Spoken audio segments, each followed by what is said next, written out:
Hello, welcome to the top of the world. Welcome to the channel, and welcome to possibly one of the most stupid or the most clever moves I've made recently. And I'll keep you in suspense long enough, so let me open this door. When I open this door, when I approach the building, I'm just like, oh my God, what am I doing? When I open the door, well, I try to cover up my huge smile.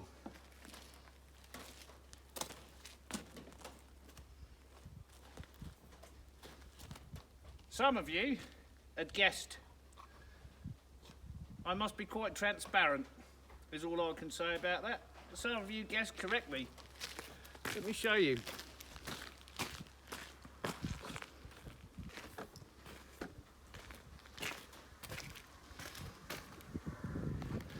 This was the first thing I saw. Well, I know a lot about that.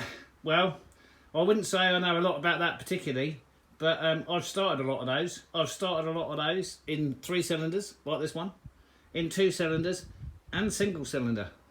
So as a young man, these were everywhere. These are PETA, air-cooled diesel engines, made in England, and they've been made in England since 1885. 1892, I think, was the... Anyway, I'll tell you the story in a minute.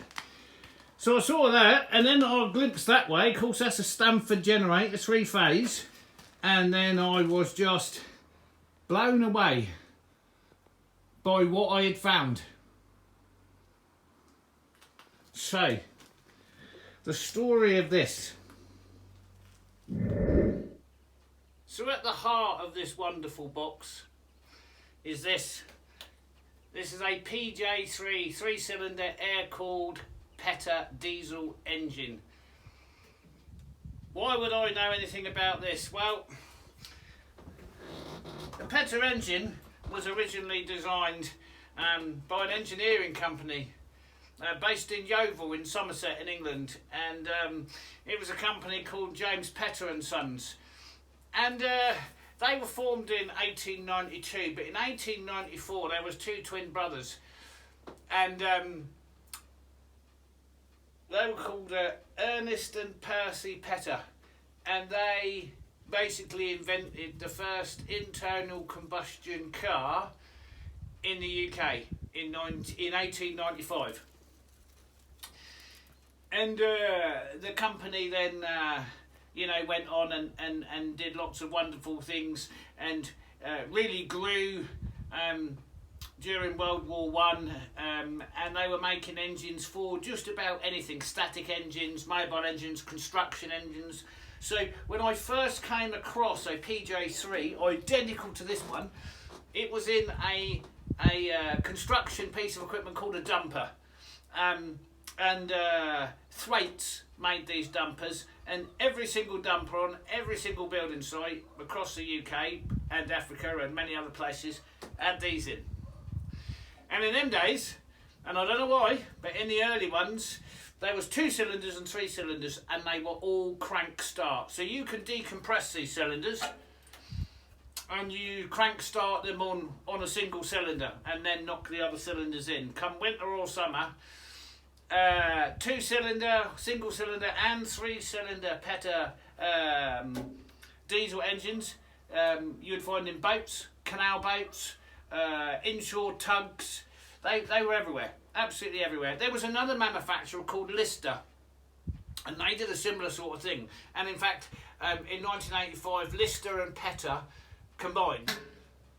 So the generator on the back, this is a 3-phase Stamford generator, again made in the UK. I've come across these before, but I don't have a lot of experience in these. But this engine, yeah, this will run forever. So this specific engine would have been manufactured between 62 and 85. Based on what I'm seeing in here, I would have said it was pre-80. I would have said this is a 70s engine. This one specifically, I've got an engine number. I can't find the exact year of manufacture, but I'm going late 70s, which is my era, of course. And I say my era, my specialist subject, American muscle cars, 1966 to 1976. And it would go the same for early British engines, whether they be petrol or diesel, and I come across them a lot. So this is a static engine. It's got an 8-year service life. It's got an extended oil pan at the bottom there, and I'm going to bring you in and show you around. Now down by my feet, what you can't see is the starter motor. It's a 2-stage starter motor, and this was this failed and has been refurbished. I don't know how many years it's been sat down by my feet, but I have got the new bolts that came with the new starter motor to be able to put it back in. Other than that, when I first saw this, I took another visit up there, and I'll drop this video in here. This was stuck. Right, it's been sat that long, it was seized.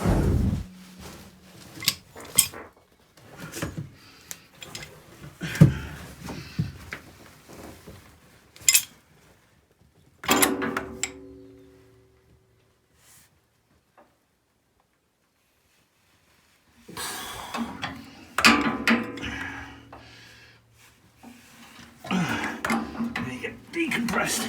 Just free it runs. Oh, I've been bitten. Right.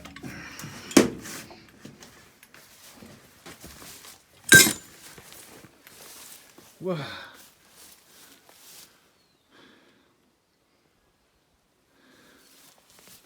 How long has it been here? However, without me having to drop anything down the cylinders, with some gentle pressure application, it cracked. So I know it turns over, and if it turns over, I can start it. Now you can't get to the hand crank because the hand crank is down there, so it has to be started with the starter motor. But I'll bring you in. So what we have is we have a 50-litre internal diesel tank with a hand pump and an electric pump and a sensor in there that senses when that gets too low. It starts the pump, and you'll see these lines coming out. Well, they come out through the bottom there and come up to the top, and these lines here, they're designed to be fitted to an external diesel tank. And then we have automatic temperature operated shutters, one there and a huge fan over there, and that's to give it to the airflow. So we've got Bryce injectors, as you can see there. That's a Newage Stamford AC generator, putting out 33.4 amps, more than enough to hurt yourself with. And you can see there the plate on top. And the old starting handle, the cranking handle, would have been at the front there. And that's how you would start. And then these are not the starting batteries, they're no use. These were storage batteries, but as you can see where they've been left over the years, the acid's turned to water and the extreme temperatures there has just exploded them. And on this box up here, we've got our ampage readings for our 3 phases, our hertz output, our voltage regulator, and you can see how many hours this has run. Yep, 77 hours from new. And we've got auto start on this as well, so that it will detect if there's a voltage drop, and that's what starts this engine. Temperature sensors, heaters. So I think this is designed to be plugged in, right? We'll get more into that, into the mains, and then when the mains fails, because we've got heaters in here, one there and one there, and you certainly won't need those when this is running. You've got the battery charger there, that's for power storage, and then in here, all manner of wonderful stuff.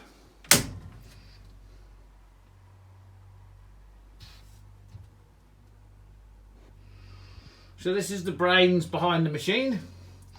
This is what starts it and stops it, regulates the power. And then we've got a distribution box. The starting batteries will sit down there. We haven't got none of those. A starter motor that I told you about that's been refurbed.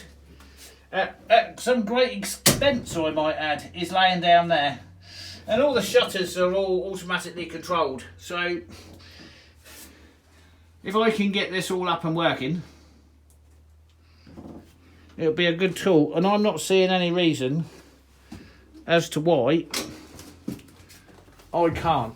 Alright, so I've cleaned up in here, got rid of the grease, pulled out the starter motor. It is indeed a refurb starter motor.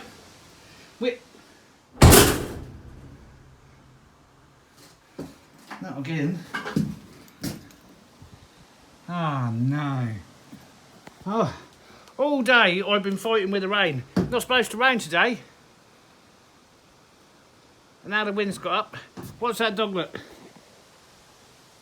He'll tell you what's coming. What's coming? Oh, Christ. There you go. That's what's coming. Right. Oh. We're going to have to leave it again. We're going to get lightning strikes and really heavy rain. Well, what was I going to say? Anyway, I've cleaned it up. I'm just about to start getting into the engine and into the electrics. But I've been fighting the rainstorms. And here we go again. Right.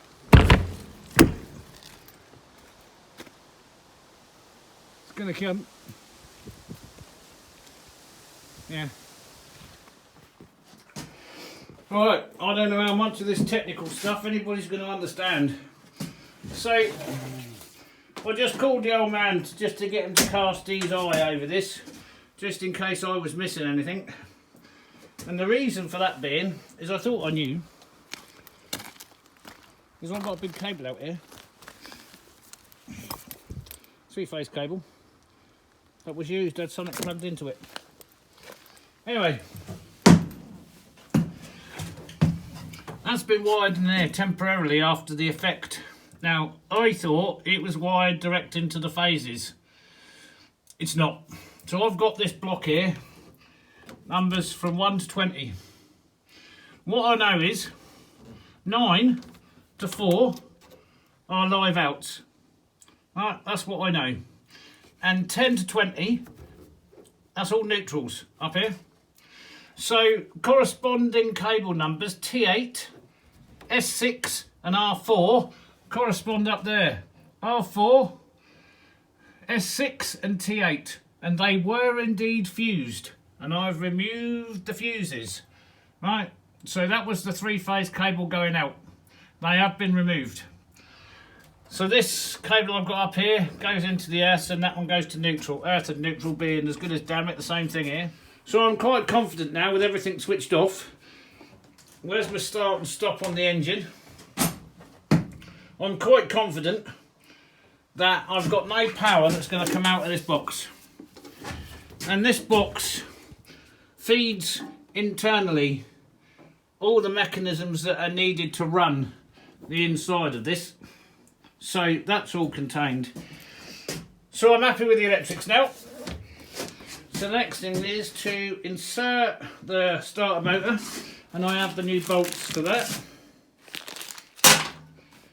I've disconnected the diesel lines, and I couldn't work out an obvious way of getting fuel into this fuel tank. Well, I've stood up here, and up here, there, I can put fuel. No, I can put fuel in there. Now I don't know what that looks like in there. You're going to be able to see in there before I do.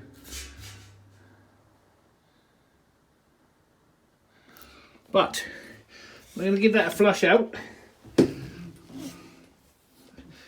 Reconnect the diesel lines and then bleed the diesel. I suppose really, just before we look at the starter motor, right, because I'm doing too many jobs, we should just have a look to see how much oil's in there and what it's like, shouldn't we? In preparation. Right, well, that's not tight, and it should be. Well, let's have a dipstick on this. Look at that. Right. Well, we're a long way off the mark there. The camera might not show that up, but the oil level, that's minimum maximum lines, the oil level's down it. Look at the colour of that oil. That's like new. get some of that out so you can see. Look at that. That's like brand new oil. Right, well we need to put some oil in that. Because I ain't got enough in it. So I don't know how many litres that oil tank holds, but it basically the entire area below the engine, from here all the way up there, and the full width is an oil tank. It's a sump. Bit scary. That'd be expensive to fill up. Right, back to where we were with the starter motor.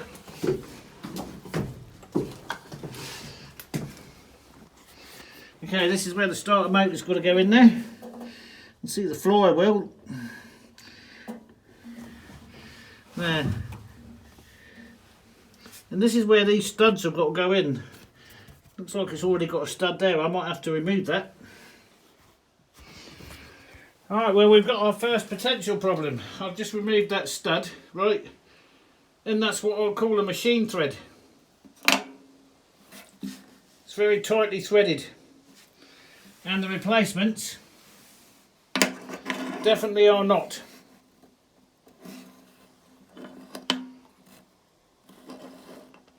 Right, you can see that. That means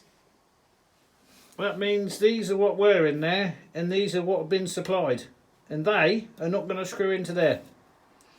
They're not. It's a completely different thread.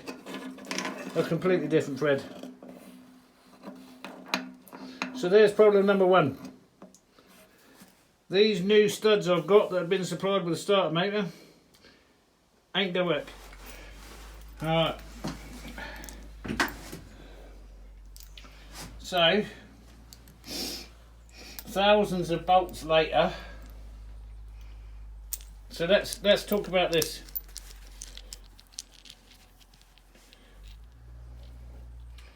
This is the original stud. This is 3/8 British standard fine thread. 20 threads per inch. That's what that is. And they're definitely not. They're a million miles away from what I need. Well, what I have done is I found those. Now this is exactly the same. British standard fine thread. 20 threads per inch. 3/8. These are 3/8. And these are British standard fine 18 threads per inch. Well, can I make them work? Yeah. Because the block housing down there is cast iron, I've actually threaded that in and out a few times and recut the thread. Good enough to hold the starter motor. All I've got to do is do it with that one and I'll have what I need to put that on. But the rain has stopped. Look at what has happened out here. There's the moon up there, look.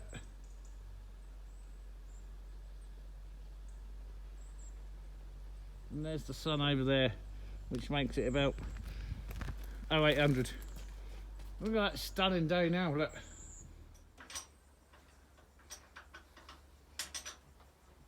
Ah, that's hot. You know, when you're into a project, when you fit yourself into a hole way too fucking small for a fat old man with a bad back, and you start having to make your own tools, then you know.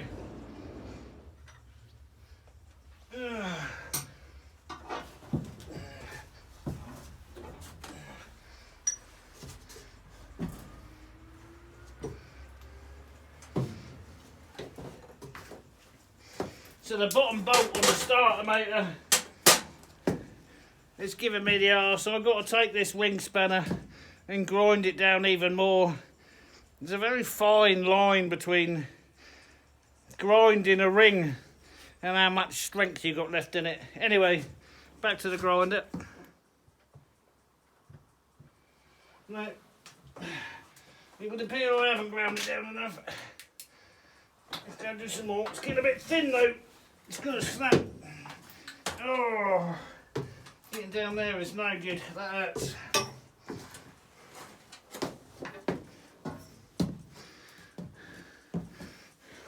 You can see where I've been grinding around the edge. And I've ground it extra thin there because that's where it needs to go in, but I think now what I need to do is reduce the overall width of it. Well, I'll get in there. What's that then? What is that? Oh no! No, no, no, no, no! Ah! Oh shit! What is that? Oh, tell me that ain't fallen off the starter, mate, and I've got to take it off again. Ah! I've just found these on the. Why has that got that on it? They're not from the starter motor. Hold on to your horses. Oh! Oh! Haha! Oh, that's alright. That's just me cheap Chinese ratchet falling apart. I thought when I saw that cog on the floor it was something from the starter motor, and I'm just about to do up the last of the. Anyway, it isn't. Not quite sure what's happened there. That's the glass I picked up. So I'm doing the final lot of sashes, putting the new glass in where it needs it. Anyway, so a lot of you have seen my stalls before.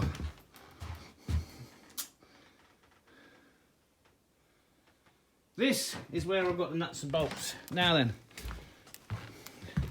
my ratchet has sprung apart, and you can see behind this one here, it's got a little spring, and this one's gone. Wow, it's gone. This don't apply to a lot of the old boys who watch my channel, which is most of them. But for you young ones, right, take everything apart, rack it. Because when you need to do something and you haven't got anything, you need stuff. You need stuff. You need stuff piled high everywhere for every reason. Springs. This is my box of springs. I need a spring like that little one in there, and I need it now. Now when you're cutting springs, if you don't make sure you hold all pieces, you'll never see them again.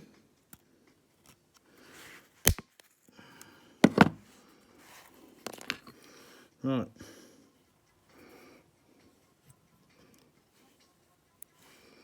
I think that's going to work much better.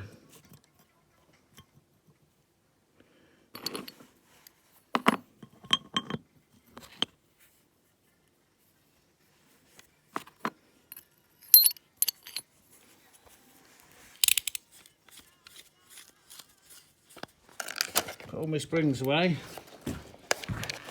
and put it back where it belongs, in amongst all this other stuff. There.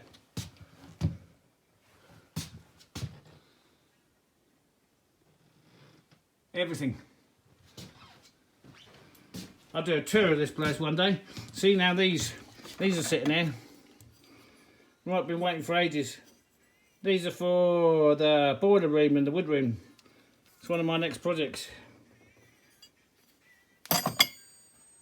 Anyway, keep everything.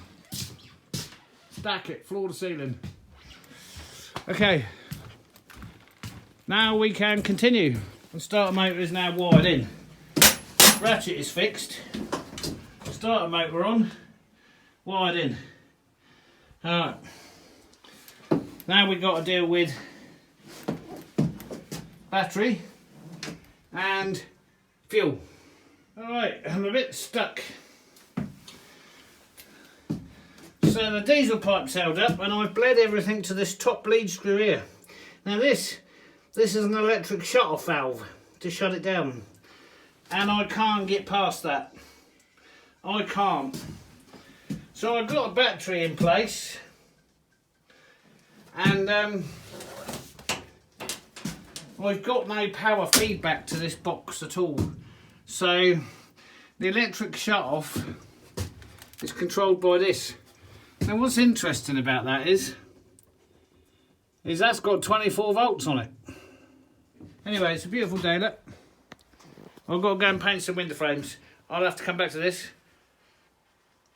and then look at it again with a fresh pair of eyes. Unforeseen by you all, this is day 5. Wood.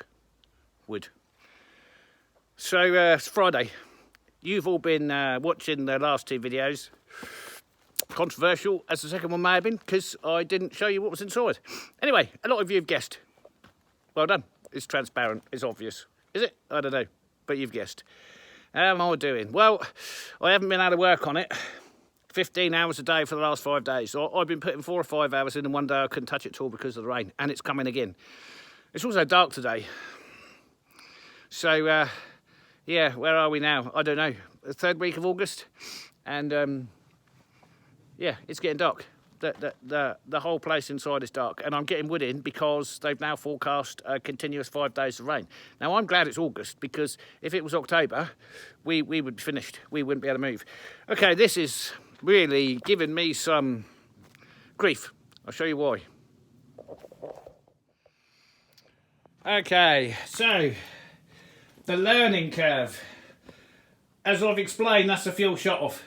So I couldn't bleed the diesels. You can see I've got some of the pipes off there, and they're all cracked in the top there.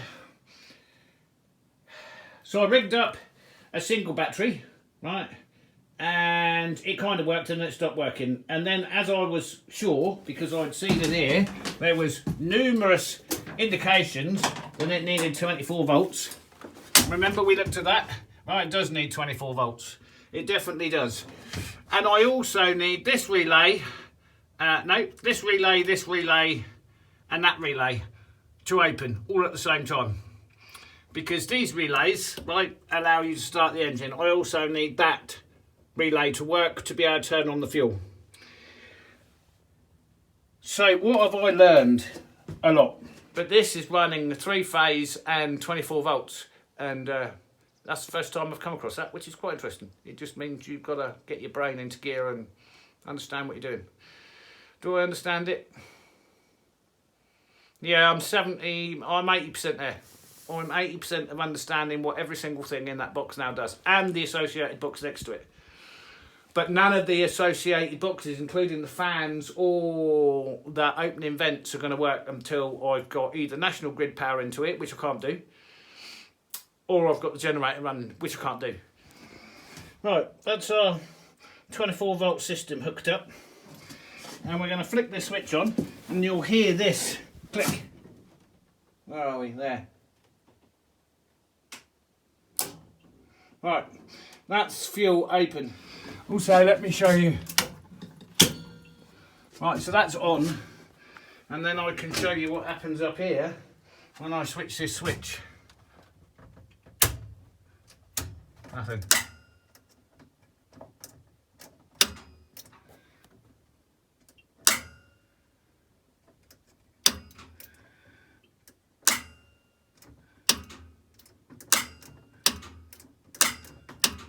Right, that also fires the solenoid down there. So there we are, connected all back up again. Switch is on, valve is open. I had to go and refer to the operations manual for priming. Right, what each cylinder, right, has to be primed individually. Now the book says, right, half a rotation from top dead centre. Anyway, it's about 28 degrees. They say not half a rotation. So now you'll see. There you go. So then what we'll do is we'll reconnect this. Right. You can see these are at the back there. Okay, then we do this one up, and then we repeat the process for each cylinder. So whilst the manual says it's about half a rotation from top dead centre, on this particular cylinder it worked better at 28 degrees from top dead centre.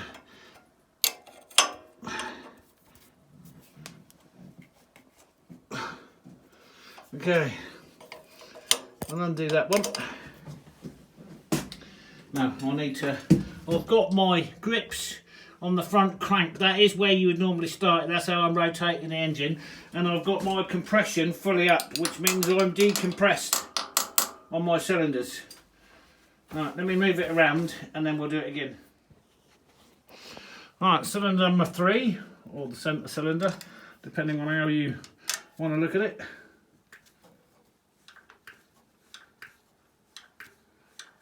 Okay, we have diesel there.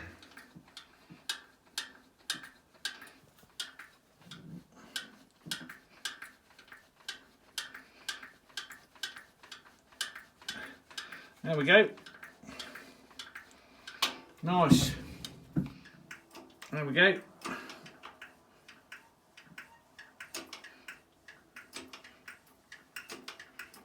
Right. So the starting system's 24 volt. And the backup system's 24 volt. So I was getting no joy on that 12 volt battery. So I've got to deduce, even though the starter motor doesn't have anything on about the voltage. So here's what I believe. And again, I'm making this up as I'm going along. The backup system is 24 volts. A lot of the internals are 24 volts. I've got a light on. Look at that. That's my first light on. Well, I never even noticed that. What happens when you press that? Do I want to press it? Do I want to press it? Oh, it's gone out. Okay. And we're showing 24 volts up there. Wow. I reckon we're ready for a start. I do. What do I think's going to happen? I don't know. I don't know. I don't know. Here we go.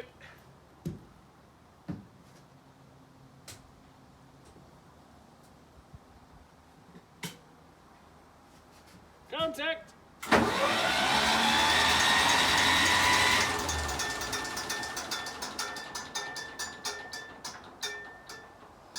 I better decompress that. Right, let's try again.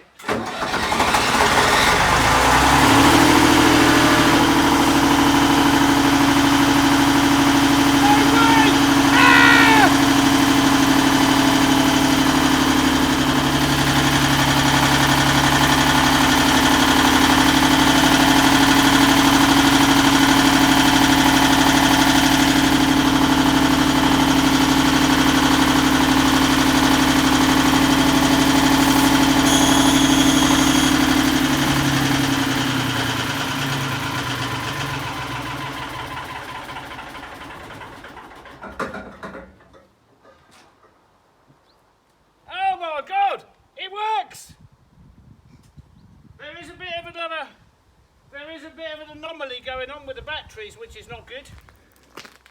It definitely sounded a bit knocky. And I've got some issues here. I've disconnected this. I've got some issues going on. This cable was, well, it still is, really hot. So the positive and the negative cables are really hot. I'm not sure if I understand why. There's also a bit of melting going on there. That's not good. I didn't have a chance to see what was going on with any of the gauges. And this sounds a bit knocky. Sounds like it's knocking. So anyway, it starts.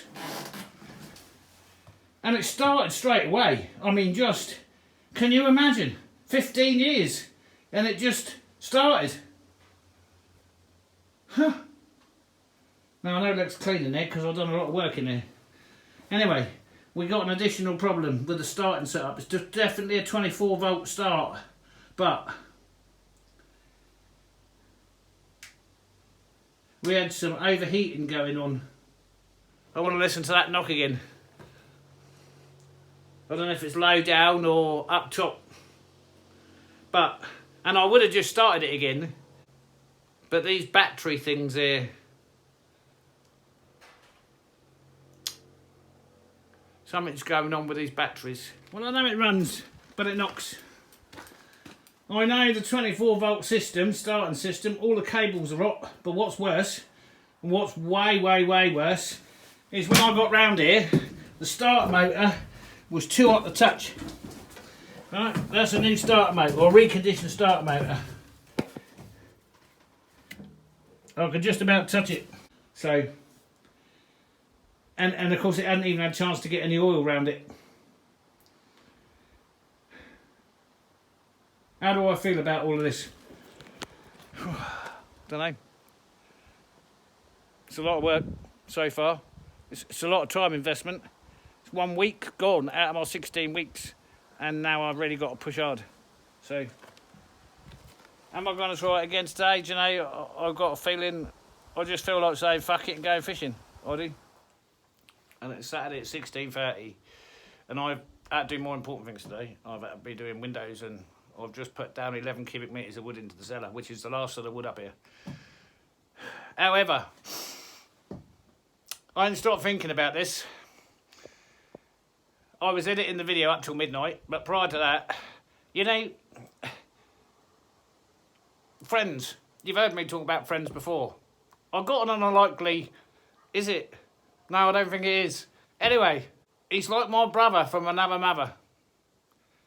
Yeah, that's where I'm at with it. But I didn't know this until really recently. Anyway, he got himself in a state, and I laughed at him for a couple of hours. And he can tell me to stop laughing at him because he got himself all wound up and stressed out. Anyway, it defused the situation, which was good because that was the idea. And he changed his mind about everything. Well, he rang me last night and talked about the video, you know, of me collecting this thing. And I'd had a really bad day, right? And you can see why I've had a really bad day. Because of this starter motor issue and the heating up and the... Anyway. So he talks through all the scenarios. But then it kept me awake. So I finished editing at midnight and I'm still awake at 2 a.m. thinking about this thing. And I've been working all day and I've still been thinking about it. So, before I say, right, that it's the commentator or the windings in the start motor, might not be. Might not be. There are a number of possibilities, right? So, before we light up the comments with all this I know everything, unless you know, right, unless you know, don't ask me a million questions, have I done this, have I done that? Were my connections loose? Yeah, they weren't the best. Will that cause a massive resistance in the system and the starter motor and the batteries and the cables to heat up? Yeah. Did I dry run the starter motor after it's been lying on the floor for 12, 15 years to make sure that it retracted? No. Is it possible it was still engaged to the flywheel? Yeah. It's possible. So there's an alternative couple of scenarios. My wiring's right. Was it all connected up and tight? No, it wasn't. Because I'm short of battery terminals. Could have been that. And it could have thrown itself into the flywheel. Right? And the flywheel didn't throw it out. It should do. It should do, but it didn't. The knocking, well, I was kind of aware of that. I've now looked at the oil feed system.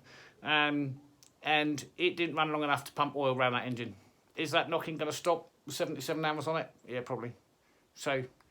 it weren't the best day, and I didn't want you to think it was all disaster and doom and gloom, because it might be my own rushing to get the thing finished, to make the video, to edit the video, to get it up tonight. I think I'm going to call it there, because I've had enough of this now. I've spent all week working it out and trying to get it running, and it's still not. It's got a... I'm nearly there. Anyway, thanks for bearing with me. It's just not an exciting conclusion, is it? It's deflating, disappointing. Welcome to my life. Thanks for watching. We'll catch you on the next one. Bye for now.